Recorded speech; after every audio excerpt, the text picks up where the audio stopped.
আজকের এই ছোট্ট ভ্লগ আমাদের পরিবারের জন্য খুবই আনন্দের এবং স্মরণীয় একটি মুহূর্ত নিয়ে। আমার মেয়ে বেশ কিছুদিন ধরে একটি সুন্দর বিড়াল পোষার খুব ইচ্ছা প্রকাশ করেছিল, বিশেষ করে একটি পার্সিয়ান বিড়ালকে দেখার পর থেকেই সে যেন একেবারেই বিড়ালটির প্রেমে পড়ে গেছে।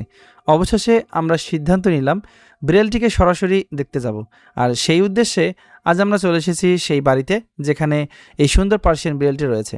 বাড়িতে পৌঁছানোর পর বিড়ালটিকে প্রথম দেখেই আমাদের মন ভরে গেল।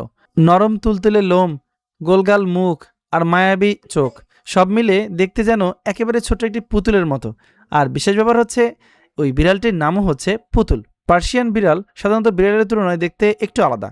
এর সুন্দর লম্বা লোম এবং শান্ত স্বভাবের কারণে অনেকেই এর জাতের বিড়াল খুব পছন্দ করে।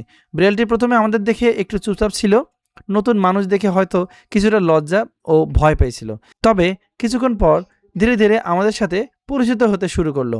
আর আমার মেয়ে আনন্দে তো দেখার মতো, সে খুব সাবধানে বিড়ালটির কাছে গেল, আদর করলো এবং বারবার মুগ্ধ হয়ে তাকিয়ে থাকলো। মনে হচ্ছিল দুজনের মধ্যে প্রথম দেখাতেই খুব সুন্দর একটি বন্ধুত্ব তৈরি হয়ে গেছে। একটি পোষা প্রাণী ঘরে আনা শুধু আনন্দের বিষয় নয়, এর সঙ্গে অনেক দায়িত্বও জড়িত।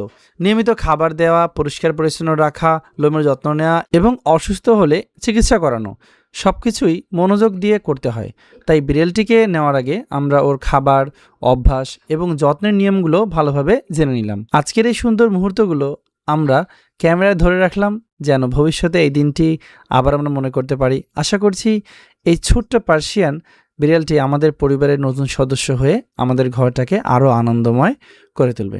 আজকের এই ছোট্ট সফরটি শুধু একটি বিড়াল দেখতে আসা নয়, বরং আমাদের পরিবারের নতুন এক ভালোবাসার সদস্যকে খুঁজে পাওয়ার সুন্দর মুহূর্ত। আমাদের এই নতুন বন্ধুটিকে আপনাদের কেমন লেগেছে অবশ্যই কমেন্টে জানাবেন। আজকের ভ্লগটি এখানে শেষ করছি। সবাই ভালো থাকবেন, আর হ্যাঁ, আমাদের নতুন ছোট্ট সদস্যদের জন্য অনেক ভালোবাসা ও দোয়া করবেন।